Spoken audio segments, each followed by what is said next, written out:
Okay, we all remember the absolute chaos of the 2008 financial crisis, right? The movie The Big Short threw us right into the middle of all that greed and absurdity that almost broke the entire world. But what if there's a deeper story hiding in plain sight? Well, in this explainer, we're going to pull back the curtain and find out. It's really easy to point fingers at a few bad actors. But what if the problem wasn't just the players, but the game itself? That's the big question we're tackling today. What if the whole financial structure was a ticking time bomb, built with a set of hidden rules that made a total collapse pretty much inevitable? To uncover those hidden rules, we're going to use this kind of secret decoder ring called systems theory. It's a way of seeing the invisible forces that shape everything, from our families to global markets. And I promise it's going to give you a whole new way to look at what happened in The Big Short. So let's dive in. All right, our first big idea is all about connection. See, the banks thought they had built this unshakable fortress, but what they'd actually done was line up a single, massive row of dominoes that stretched across the entire globe. In systems theory, this is called interdependence. And really, it's a simple idea. Nothing ever happens in a vacuum. Every single piece is linked to every other piece, so a tiny little tremor in one corner can set off a massive earthquake somewhere else. And boy, in the 2008 crisis, those connections were way, way tighter than anyone was willing to admit. So check this out. This chart shows that ripple effect in action. It all started with something small, a single subprime mortgage failing. That tiny failing made a slice of a CDO, one of those complex bonds made of thousands of mortgages, lose value. Then, the banks holding those CDOs took huge hit, and because all the banks were connected, the entire global system just froze. They thought they had sold off all the risk, but all they really did was make the whole system 1,000 times more fragile. Okay, so if interdependence is about all the connections, what about the things that are supposed to protect the system? Well, our next idea is about boundaries. Think of them like fences meant to keep things safe. Except in this story, those fences were either full of holes or they were sealed completely shut.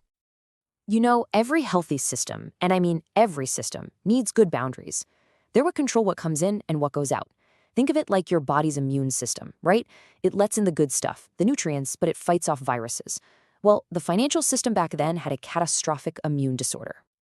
And this slide just perfectly illustrates the two-sided problem. On one side, the system's boundaries were, pathologically permeable, just wide open. Toxic high-risk mortgages flooded right in because underwriting standards had basically disappeared. But on the other side, the boundaries between the banks, the rating agencies, and the regulators, they were rigidly enmeshed. It was a closed loop. They were all just protecting each other and shutting out any information that didn't fit their story, like, say, all the warnings from Michael Burry's crew. So you have poison flowing in while the antidote is locked out, a recipe for disaster. So what do we have? A brittle, interconnected system with totally broken defenses. Now let's add the psychological fuel to this fire. A powerful, powerful groupthink that infected just about everyone. Systems theory talks about this key difference between a group of people thinking clearly, that's called differentiation, and a group that gets emotionally welded together, becoming what's called fused. And when a system gets fused like that, individual thought just vanishes. Anxiety takes over, and rational thinking goes straight out the window. And as you can probably guess, Wall Street was about as fused as a system can get. And this was the belief that did the welding. It wasn't a data point, it was an article of faith. This one single idea fused the entire financial world into one giant, anxiety-driven organism that was completely incapable of seeing the reality staring it right in the face. And this fusion, man, it had devastating consequences. It created this massive fear of missing out, FOMO, that just kept feeding the bubble. It meant that actual hard data, like Michael Burry's spreadsheets, was just flat out rejected. And it led to this system-wide denial, with rating agencies literally stamping garbage bonds as solid gold, AAA. In an environment like that, thinking for yourself wasn't just unpopular, it was seen as a betrayal. And this brings us to our final and honestly, maybe the most chilling concept of all. What happens when a sick system is confronted with the cure? It doesn't welcome it. No, it attacks it. This tendency is called homeostasis. All systems, from your own body to an ecosystem, are wired to maintain stability and to survive. They will fight tooth and nail to preserve the status quo, even if that status quo is completely dysfunctional and heading straight for a cliff. And for them, the profitable housing bubble was the status quo, and the system would do anything to protect it. So here's exactly how that resistance played out. Step 1. Analysts like Michael Burry see the clear data and they raise the alarm. But the system doesn't hear a warning, it hears a threat. So step 2, it rejects him. It treats his data as just some weird anomaly. This denial was the only thing keeping the profitable bubble going. I mean, think about that. The system was actively fighting to protect its own illness by treating the person with the cure as the disease itself.